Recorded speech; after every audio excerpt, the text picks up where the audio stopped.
I'm about to give you the complete roadmap for launching and growing a successful membership community. My name's Tom Ross, and I coach some of the world's top creators on how to launch and grow their memberships. I also run Learn Community, where I'm supporting 200 community builders. In this video, I'm going to share the exact step-by-step framework that I usually reserve for my one-to-one clients, and I'm giving it to you for free. By the end of this video, you will have a proven roadmap to plan, launch, and grow your own membership community. So let's get into it. I want you to think of your community in 4 phases. Define, the planning phase; design, the build phase; launching, and then scaling and growing. And in my Community Compass roadmap, each of these phases has 3 distinct parts. So this is a 12-step process. And don't worry, if this seems like a lot, I'm going to walk you through each step one by one. You can also download this framework as a free PDF via the link in the video description. Okay, so let's start with the define or planning phase for your community. I want you to think about the promise that your community makes. And this starts with, who is it actually serving? Who's your ICP or ideal customer profile? It should be a sufficiently focused niche that your community serves. You should have access to these people, so you should actually be able to reach them, and they should generate value as a collective. So they should have interesting things to talk about. They should be able to share great value amongst themselves. A great example of this is Creator Leaders. This is a community that I recently joined, and here's a photo from a recent retreat. Super fun. I got to do a talk with Circle, hang out with some of my favorite creators. But the point is, this community is so successful because it's got a focused niche. It's content creators in the UK. The founders, so Aidan, Gabriel, and Sabrina, they can access their network. They know a lot of creators that they can tap into to make this community work. And the value of the collective was huge because this is a really high standard of creator. Next, I want you to think about validation. This is really a fancy way of saying proving demand in your community before going and actually building it. And validation really starts with researching your ideal members. What most people do is they're far too leading. So they ask things like, do you want a community, or what do you want from a community? Typically, this gives a really bad response because people are like, yeah, sure, I want a community, but that doesn't actually prove much. Instead, I want you to diagnose. Don't talk about your community plans at all at this point. Just figure out where your people are at, what their current challenges and struggles are, what their goals and dreams are, and what they're currently doing to fulfill them. And based on all of these insights, you can start to come up with a promised outcome that your community offers. So how is your community going to help these people with what they need and want most? For example, with my community, Learn Community, I promise to help people build a thriving online membership community. There's also Mic Drop, one of my clients' communities, and this helps thought leaders to become sought after speakers. There is a clear transformation tied to it. And once you have that overall promise, I want you to start to break that down into sub-promises and outcomes. So for example, with Mic Drop, the big promise is become a sought after speaker, but then there's sub-outcomes within that. So to become a sought after speaker, they need to refine their message, they need to improve their inbound positioning as a speaker, increase their speaking rates, and then build some overall momentum with their speaking career. All of this is important. We're going to come back to this later when we're crafting our offer. Next up, you can choose your community's model. Typically, this would be either a perpetual or ongoing community or some kind of cohort experience. It could also be open, as in members could join any time, or it could be closed, where you only open a few times a year. And finally, it could be qualified, so people need to apply, fill out an application or something to join, or it could be unqualified, so anyone can technically join any time. When you're picking a model for your community, you need to think about your constraints. Have you got adequate resource to run this? Is it just you, or is it a team? How involved do you want to be as the community founder? It should be fun as well. Of course, you want to enjoy running this community, and it should ultimately be sustainable for you to run this. And I'll give you an example. When I launched Learn Community, it was an ongoing perpetual community, but it was closed. I opened it every couple of months via a kind of cohort launch, and everyone had to apply via an application. And you can see in my revenue chart here, there's this kind of stepping stone effect, because every time I opened, more people would come in, the revenue would go up, and then it would kind of flatline, and then I'd open it again a couple of months later. And this worked really well until it didn't. We had an amazing baby daughter, and suddenly I didn't have the bandwidth to be worrying about cohort launches or reviewing applications.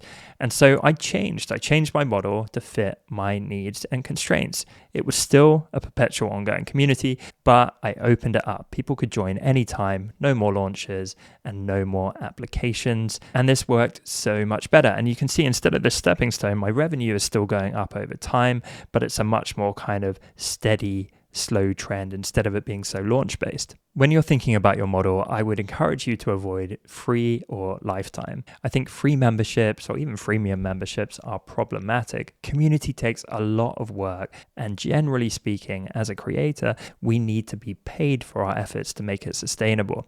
I also think things like free trials become a little bit muddy and attract some of the wrong kind of people who are less committed. And finally, lifetime memberships. I've seen a lot of people make this mistake, and then after a few years in, they deeply regret it because they're still on the hook to fulfill what they promised those early members, and they're getting no new revenue from it. Next, let's think about your community offer. Most people are very generic in terms of what they offer. They think, I'm going to add some courses and resources and maybe a chat section. And instead, I want you to go back to the outcomes that you planned. You've done the research, you understand what your people want most. And so I would take these promised outcomes and reverse engineer them into your community features. And I'll give you an example. With the Mic Drop community, one of the promised outcomes is that members will clarify their message.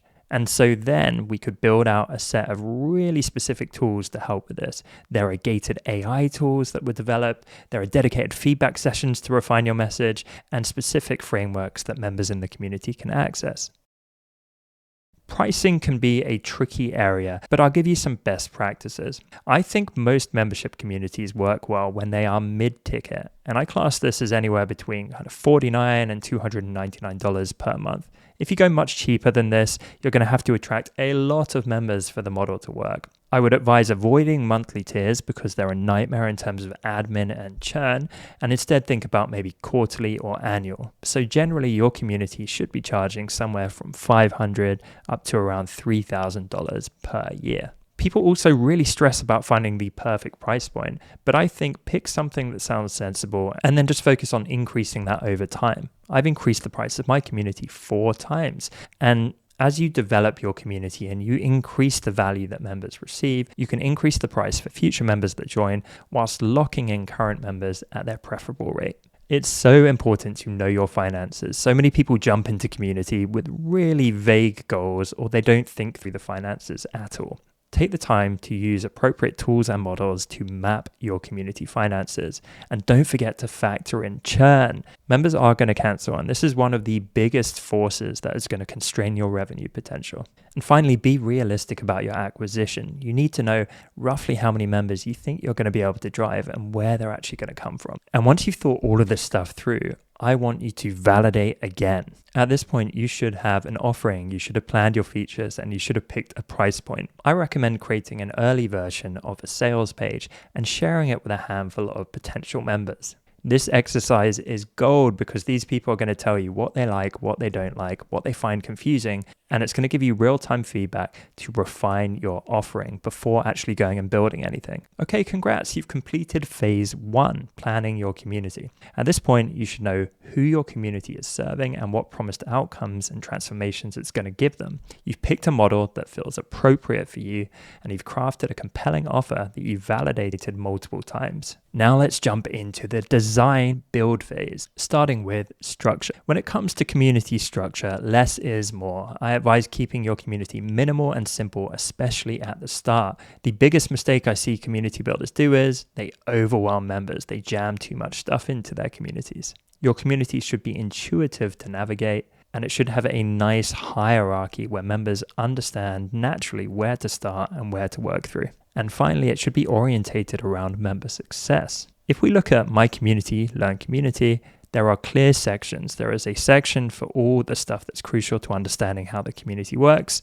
There is a section to get support and connect with other members. There is our flagship course, and then there is a broader learning base. People know where they should go in the community based on what they need right now. Experience is a super important part of your member journey. Start by asking yourself, how do you want members to feel when they join your membership? Do you want them to feel hyped up and motivated? Do you want them to feel calm and serene, or comforted and supported? Write down the feelings that you want and then think about how to weave them into the early member experience. For example, in Learn Community, the first thing members see after joining is a super friendly, supportive video from me giving them clarity about how the community works. I also advise putting culture at the forefront of your community from day one. My community has clear values that every single member sees after joining.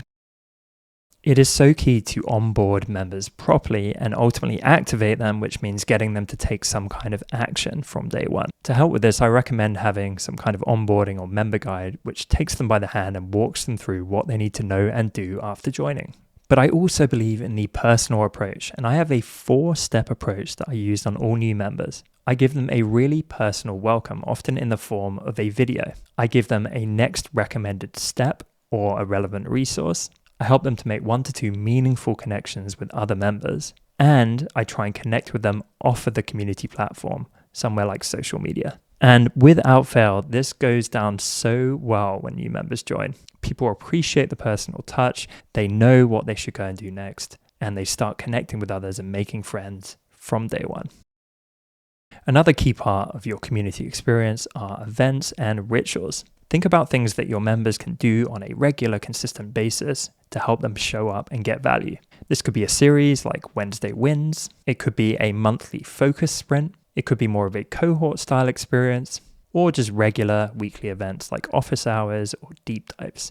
Now let's talk about brand. I think it's so valuable to have beautiful, consistent visuals across your community. I took the time to develop a color palette and set of custom icons that I can use throughout my community experience.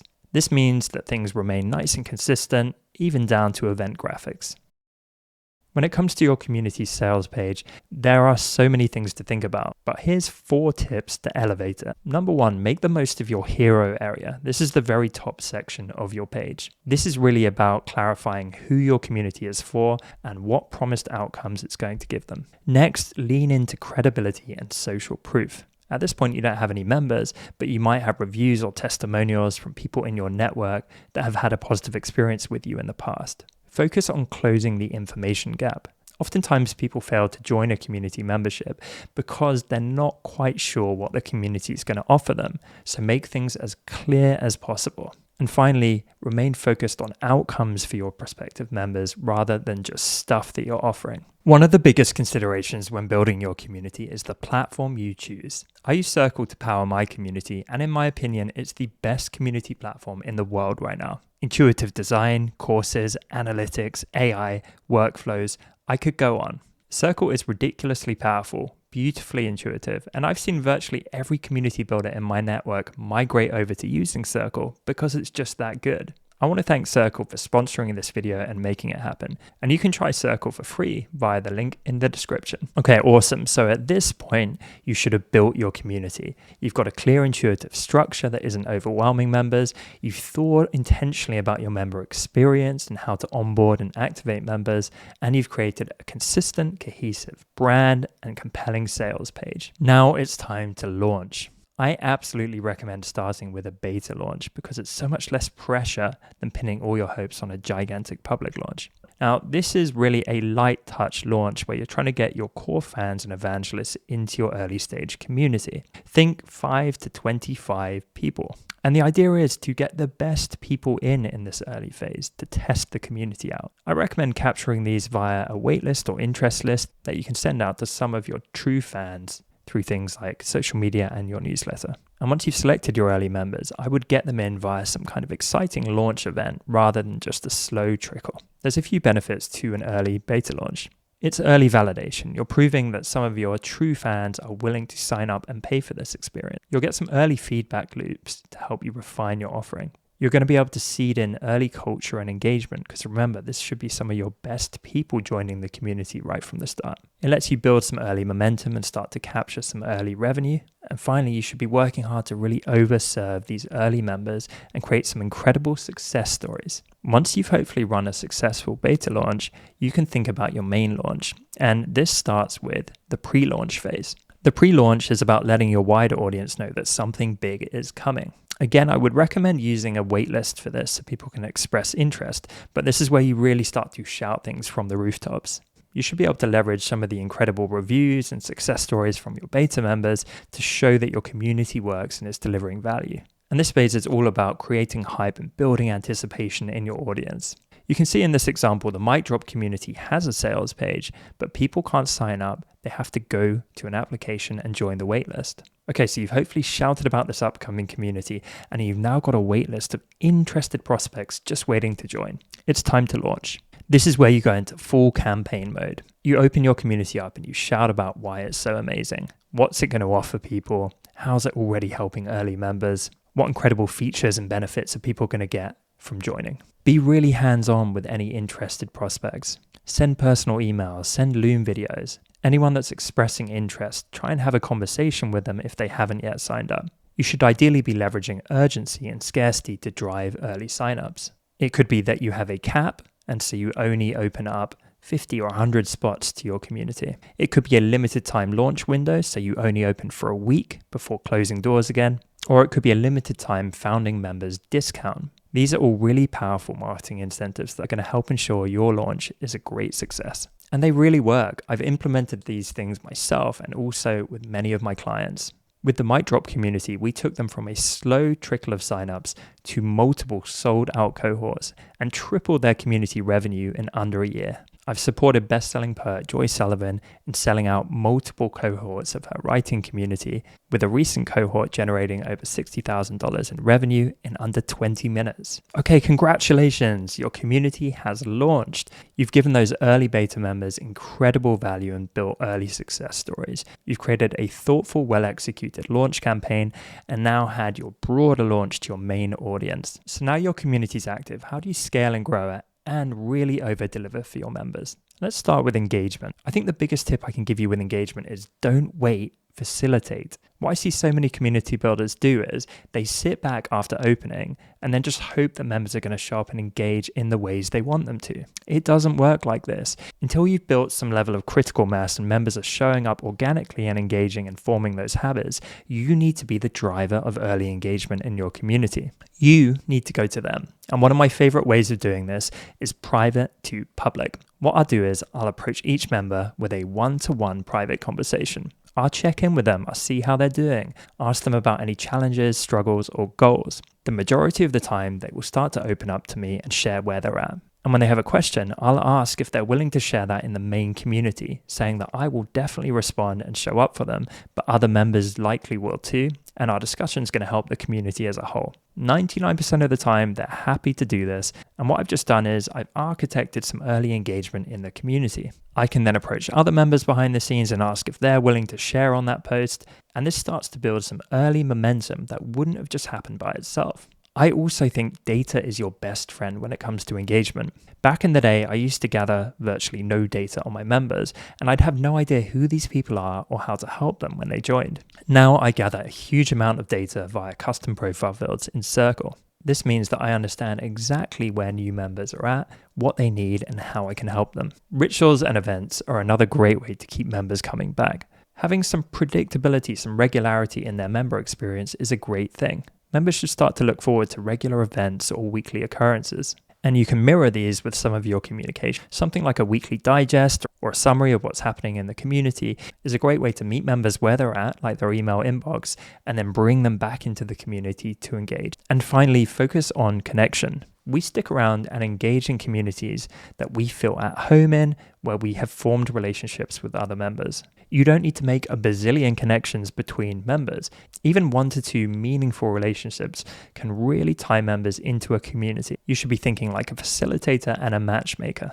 Constantly look for opportunities to connect members, and in real life is one of the most effective ways to do this. If you have the ability to host in-person member meetups, I highly advise it, because the connections and relationships that form will then translate back into the online space too. So your community is running now, but how do you ensure that you can grow? This is my very simple 6-figure community flywheel. Firstly, when people think about growth, they often think in terms of member numbers, but there are different ways to grow. For example, I've increased the price of my community multiple times over the last 4 years, and this has resulted in my year-on-year revenue growing by 58%. It isn't that I'm driving a huge amount of new members, it's just that new members are paying more than older members that might cancel. I also recommend introducing a higher ticket offering. In my experience, 5 to 10% of your paying members are usually interested in some kind of high touch experience like coaching, consulting, events, or retreats. By not offering this higher ticket product, you're leaving money on the table because you're assuming that all of your members want nothing more from you and they've maxed out their spending power. As your community starts to reach some kind of critical mass, referrals can be one of the most powerful ways to grow. These often bring in a higher quality of member that's going to be more sticky and more engaged. I encourage you to incentivize member referrals through things like affiliate bonuses and gamification. And finally, content. Building an audience and putting out content is one of the best ways of pulling members into your community. Oftentimes, there is enormous value actually happening within your community and with any higher ticket products and services that you're offering. I recommend repurposing this and using this for your top of funnel content. For example, in this video and many of my videos, I'm actually showcasing what I'm doing in my community, which helps me create public content, which then brings more members in, which gives me more ideas for content and so on. This is a model that works for practically any community. One of our members, Ginger, does this beautifully. She runs a community for polymer clay enthusiasts, and she regularly will share what's happening inside the community publicly, giving non-members FOMO. They fear that they're missing out, they're not part of the cool club, and that's been a really effective growth lever for her.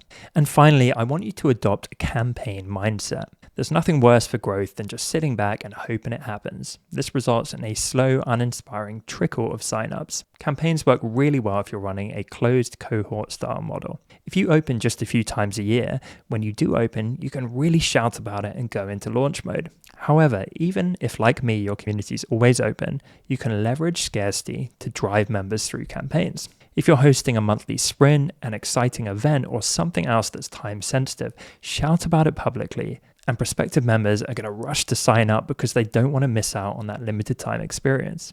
And finally, retention. This is so key. Anyone that's run a membership community will tell you churn can be a real killer if it's not kept under control. The first thing to think about in terms of retention is gathering feedback. You want to understand, why are people sticking around and enjoying your membership, or why are they canceling? Host interviews with members and past members, run surveys, and get feedback loops flowing. You can also pay attention to member behavior and data. I'm a huge fan of removing what isn't working and doubling down on what is. The idea is that your membership community should iteratively get better and improve over time. Whenever I help creators with their retention, I look at this in 3 key phases. What happens before sign up? This is typically things like, are you targeting the right ideal customer persona? And are you setting and managing expectations of what your membership offers? What happens directly after sign up? This is onboarding, this is activation, carving out success paths for members and so on. And then re-engagement. What happens further into a member's experience? Do they start getting quiet or drifting away? And how can you re-engage them and bring them back in? And this is the order that I would tackle these things in. So you're starting by analyzing what happens before sign up, then you're looking at the onboarding and activation, and then you're looking at how you can keep members engaged for the long term. Essentially, the majority of retention actually happens in the first 2 phases of my framework.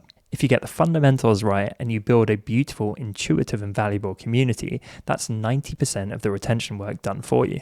And I'll show you a real example from one of my clients. We did an analysis, and consistently there were certain types of members that would stick around and retain at a world-class level. We're talking like 80% year-on-year retention. There were other types of members where the majority would almost always churn. They would cancel and leave the membership. Now, the offering was consistent. The community was consistent for everyone, but the type of person that my client was letting in had a huge variable on her business success. So as a result, we could qualify people better, we could better position the community and bring in more of that ideal type of member, and then dissuade the wrong kind of member. Well done, you did it. And I promise what you've just learned in this video sets you ahead of 99% of people trying to build communities. Remember, if you want to get the full Community Compass framework covered in this video, you can download it from the link in the video description. If you'd like help building your own successful membership community, then I highly recommend joining us inside Learn Community, where I am personally showing up and supporting 200 creators building incredible membership communities. That's where you get access to all of our in-depth training, regular events, and hands-on support implementing what you learn. Members are loving it and getting real breakthroughs inside Learn Community, and we would love for you to join us. And if you enjoyed this video, please leave a comment letting me know what you thought, and like and subscribe to this channel. I wish you the best of luck planning, launching, and growing your membership community. Community is the future, and I'm going to do everything in my power to show up for you guys and support your journey.